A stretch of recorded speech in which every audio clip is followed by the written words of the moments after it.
My friends, as you know that there is very importance of English language, and not only speaking, but also you should have the knowledge of English language and written English language, what have been written on the board, on anywhere. So you should have a knowledge of that. You will understand what has been written on that place. मित्रों, मैंने यही कहा English में कि अगर कहीं पे कुछ लिखा हुआ है, सिर्फ अगर आप सही से बोल पाते हैं, बोलने आपको आता है, सिर्फ इस बात का ही इम्पोर्टेंस नहीं है, बल्कि आप कहीं पे कुछ लिखा हुआ उसको समझना भी बहुत ही इम्पोर्टेंट है।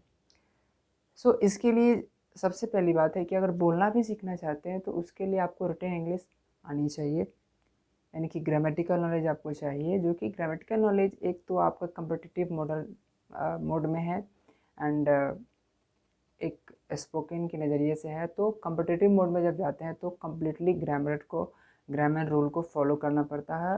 रिटन इंग्लिश कह सकते हैं कि रिटन इंग्लिश में ग्रामर रूल को फॉलो करना पड़ता है, बट बोलते समय उतनी ग्रामर रूल फॉलो नहीं होती है। अब बात ये रह गई कि हम कम्पिटिटिव के लिए ही सिर्फ पढ़े तो वो एक बोझिल हो जाता है, एक बर्डन के जैसा हो जाता है। ओके, कि कैसे हम उसको याद रख पाएँ, तो एक बोझिल के जैसा हो जाता है। बट अगर कोई पर्पस हो जाता है उसको याद करने का, अगर उसको यूज़ करना शुरू कर देते हैं अपने रियल लाइफ में, तो वो कहीं ना कहीं ईजी हो जाता है। ओके, एज यूजुअल, जैसे कि हम बोलते बोलते कुछ शब्दों का यूज कर रहे हैं, इंग्लिश वर्ड का यूज कर रहे हैं, है ना, तो मेरे लिए बहुत उस वर्ड को याद रखना बड़ा ही आसान हो गया, क्योंकि अपने अपने लाइफ में, अपने जीवन में उन सारे शब्दों को हमने जोड़ लिया है। तो मेरा वैसे इंग्लिश सीखने के लिए, इंग्लिश जो लैंग्वेज है उसके दो पोर्शन हैं, एक है रिटन इंग्लिश, दूसरा है स्पोकन इंग्लिश। इस दोनों में आप अगर स्पोकन भी सीखना चाहते हैं तो आपके पास रिटन इंग्लिश, यानी कि आपको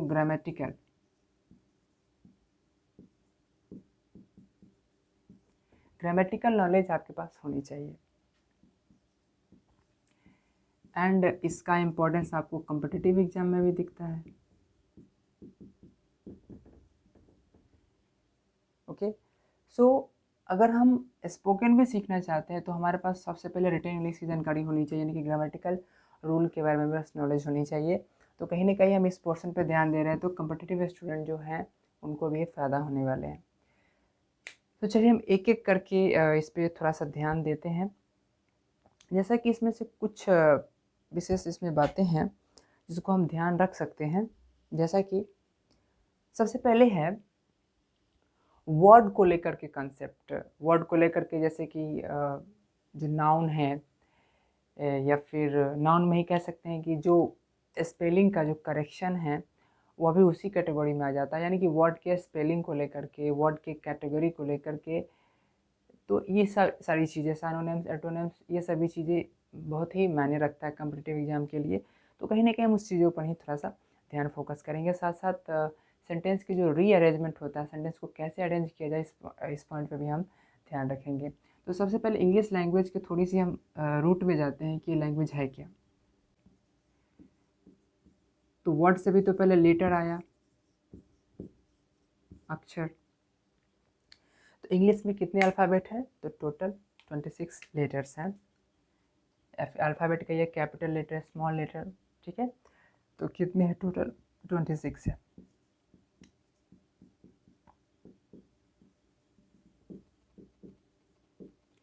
इसमें भी क्या कैटेगरी है, इसमें है वॉवेल और कॉन्सोनेंट की कैटेगरी है। वॉवेल में क्या होता है, ए, ई, आई, ओ, यू। एंड कॉन्सोनेंट में क्या है,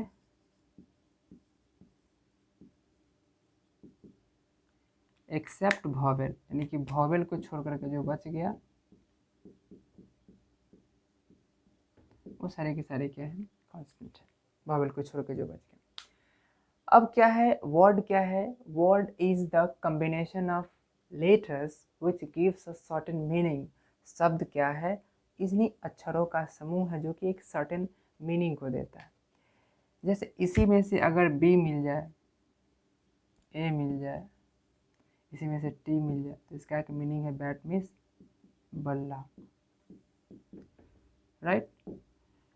अब इसी में अब इसका अरेंजमेंट इस तरह से हो जाए, इसका मीनिंग क्या है,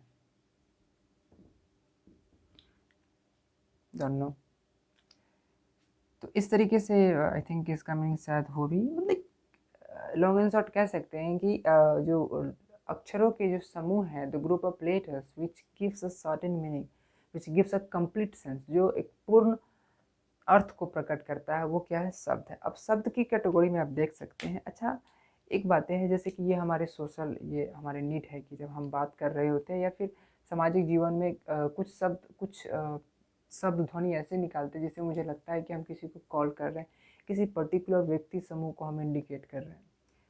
तो कुछ वर्ड ऐसे हैं जैसे लग रहा है कि हम किसी को बुला रहे हैं, कॉल कर रहे हैं। तो वो सारे वर्ड कैसे वर्ड हैं, तो वही सारे वर्ड क्या है, नाउन है, जिससे हम बुलाते हैं, जिससे हम कॉल करते हैं, किसी को पुकारते हैं, उसको क्या कहते हैं, calling word, like that noun. Noun क्या है, कॉलिंग वर्ड है, यानी कि जिस किसी भी व्यक्ति, वस्तु, जानवर को जिस नाम से हम बुलाते हैं,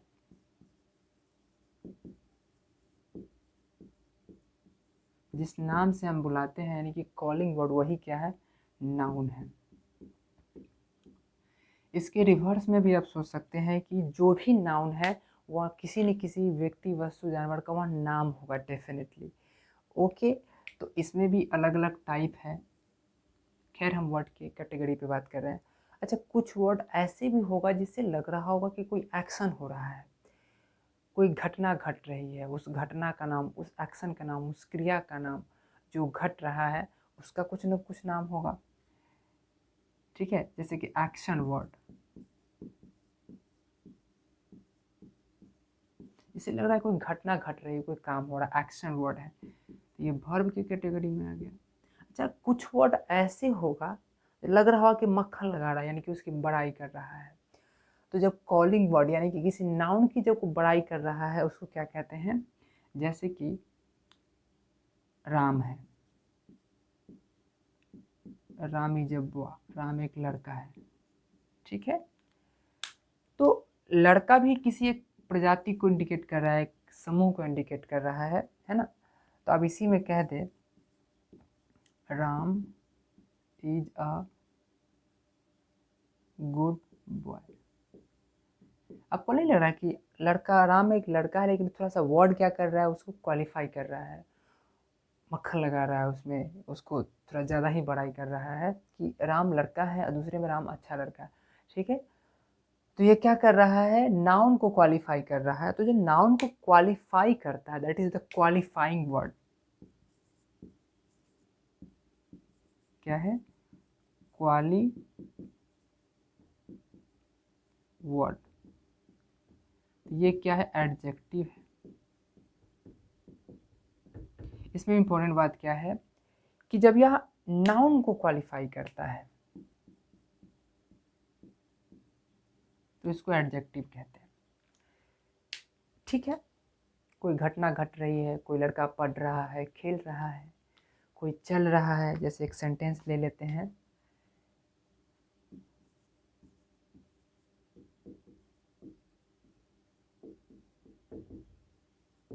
राम इज वॉकिंग, राम टहल रहा है। तो अगर इसी में हम कह देते हैं,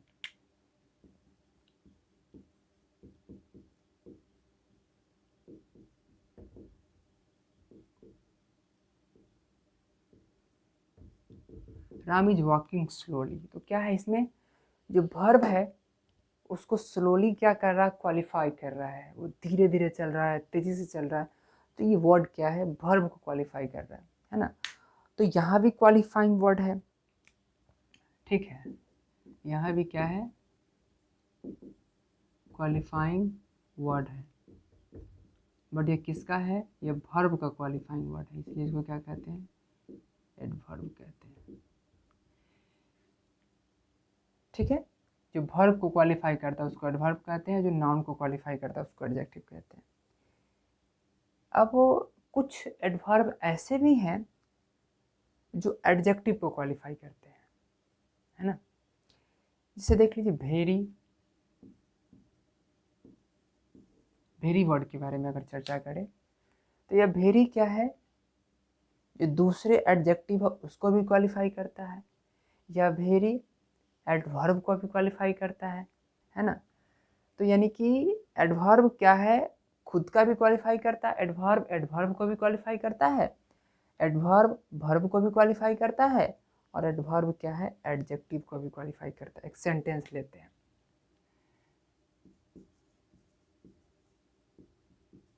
Ram is walking very slowly.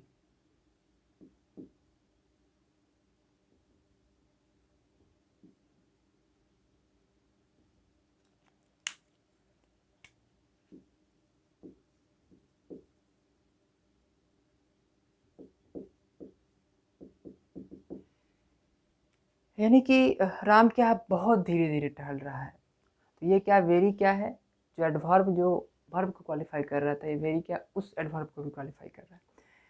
ठीक है, अब दूसरा देखिए। ठीक है, इसी का अगर सेंटेंस हम ले लें यहाँ पे तो क्या हो जाएगा,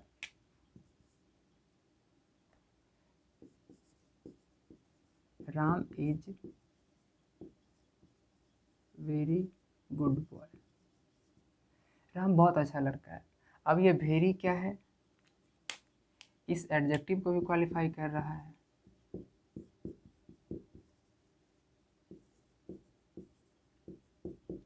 यहाँ पे भी क्या एडवर्ब है, जो कि एडवर्ब को ही क्वालिफाई कर रहा है।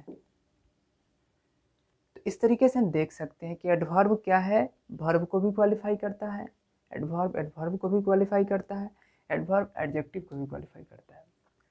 तो इस तरीके से कुछ एग्जाम्पल्स रहे।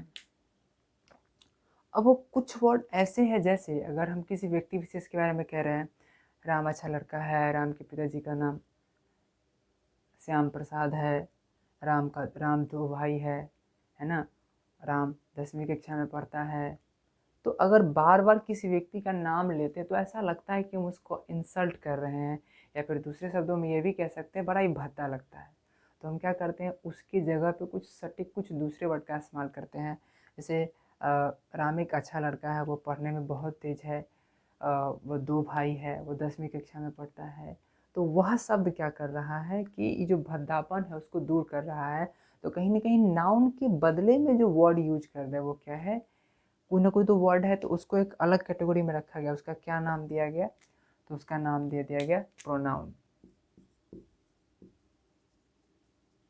वैसे इस वर्ड को अगर हम अलग अलग करना चाहे तो नाउन मीन्स होता है संज्ञा, है ना, और प्रो मीन्स होता है इन द फेवर ऑफ, या फिर in the place of noun, यानी कि नाउन की जगह पे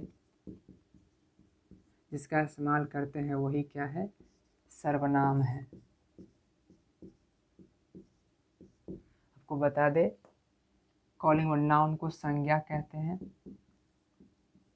है ना, वर्ब यानी कि क्रिया है ये, जैसा कि आप जानते हैं। एडजेक्टिव को क्या कहते हैं, विशेषण कहते हैं।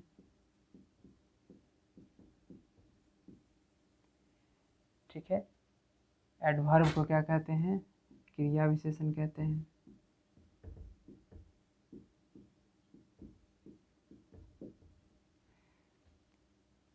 ठीक है, तो इस तरीके से ये वर्ड का कैटेगरी हुआ। अब कुछ वर्ड ऐसे भी है जिसे लगता है कि वो डेमोन्स्ट्रेट कर रहा है, किसी को संकेत कर रहा है। जैसे वो वर्ड अगर कह ले, जैसे कि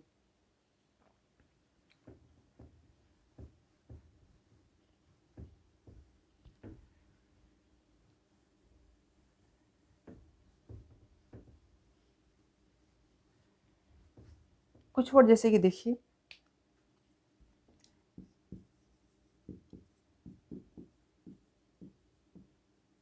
दिस इज बॉय, यह एक लड़का है ना।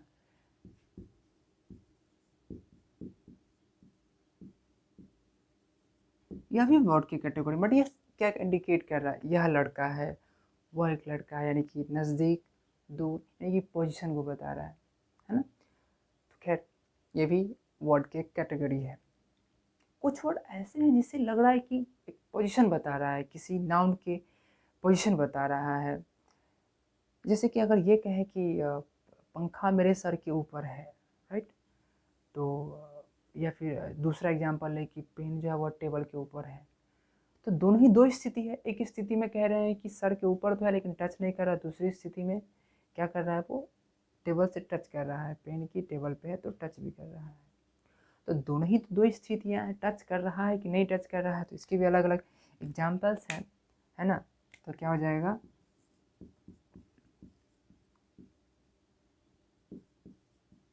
The pen is on the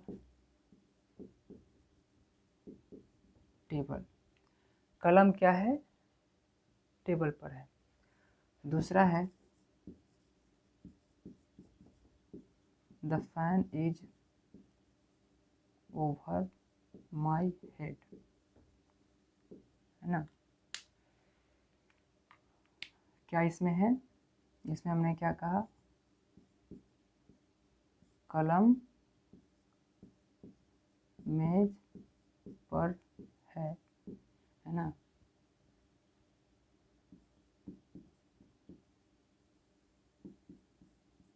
पंखा मेरे ऊपर है,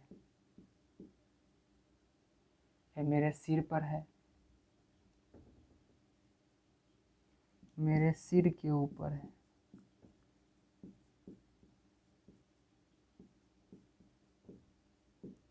तो कुछ ऐसे भी वर्ड है जो क्या कर रहा है कि ये नाउन के पोजीशन को बता रहा है, एग्जैक्ट पोजीशन को बता रहा है। या फिर ये कहे कि Ram is between Shyam and Mohan, है ना। क्या कहे, राम इज, या फिर ये कहे राम इज बिहाइंड श्याम, या फिर Ram is behind the tree. Ram क्या है, पेड़ के पीछे है। तो यहाँ भी क्या कर रहा है, यह जो कुछ है ना कि कुछ वर्ड है वो क्या कर रहा है, नाउन की पोजीशन को बताता है। तो ये बिहाइंड यहाँ पे ऑन, यहाँ पे ओवर। तो ये क्या, यह भी एक वर्ड की कैटेगरी है जिसको हम लोग क्या कहते हैं, प्रीपोजिशन कहते हैं। इसको कहते हैं प्रीपोजिशन। इसको शायद प्रीपोजिशन, आई थिंक इसका हिंदी क्या होना चाहिए, संज्ञा सर्वनाम विशेषण क्रिया विशेषण, इसका कुछ हिंदी आप देख लीजिएगा वैसे।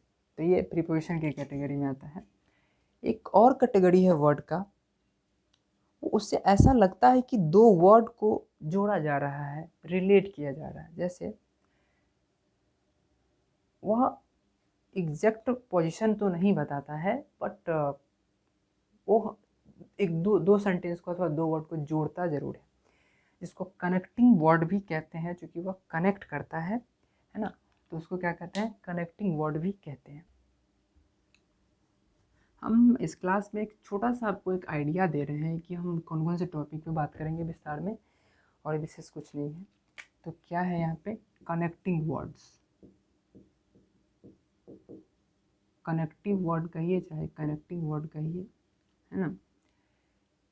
दो वर्ड या दो सेंटेंस को जोड़ता है। जैसे अगर एग्जांपल के तौर पर ले, राम एंड श्याम आर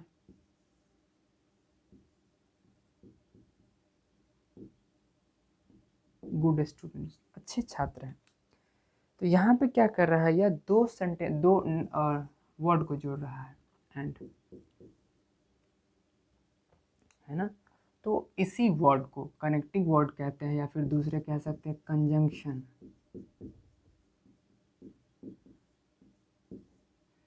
है ना।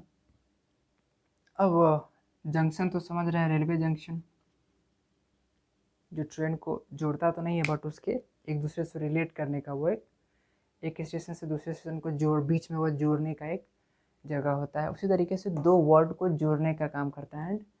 एंड सी एन से ये भी कह सकते कनेक्शन, कनेक्ट करना, जंक्शन पे उसको कनेक्ट करता है, that is a conjunction word है, ये कंजंक्शन है, कनेक्टिंग वर्ड। तो एक वर्ड की ये कैटेगरी है। कुछ वर्ड ऐसे हैं जिससे लगता है कि हम विशेष परिस्थिति में उसका उपयोग करते हैं, और अपने दुख को प्रकट करने के लिए अथवा सुख को प्रकट करने के लिए। कितना सुहावनी हवा है, जब वो तेज धूप रहती है, जब हल्की सी भी कहीं से हवा चल जाती है तो हमें लगता है कि थोड़ी सी सुकून मिलता है। तो इस तरीके से हमने क्या देखा कि वर्ड की एक कैटेगरी है जिसपे हम अलग अलग हम टॉपिक पे बात करेंगे।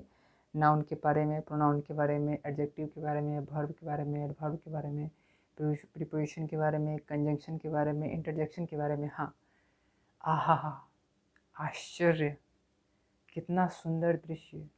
तो ये सब इंटरजेक्शन है, विस्मयादि बोधक है, विस्मय करना, आश्चर्यचकित होना, है ना।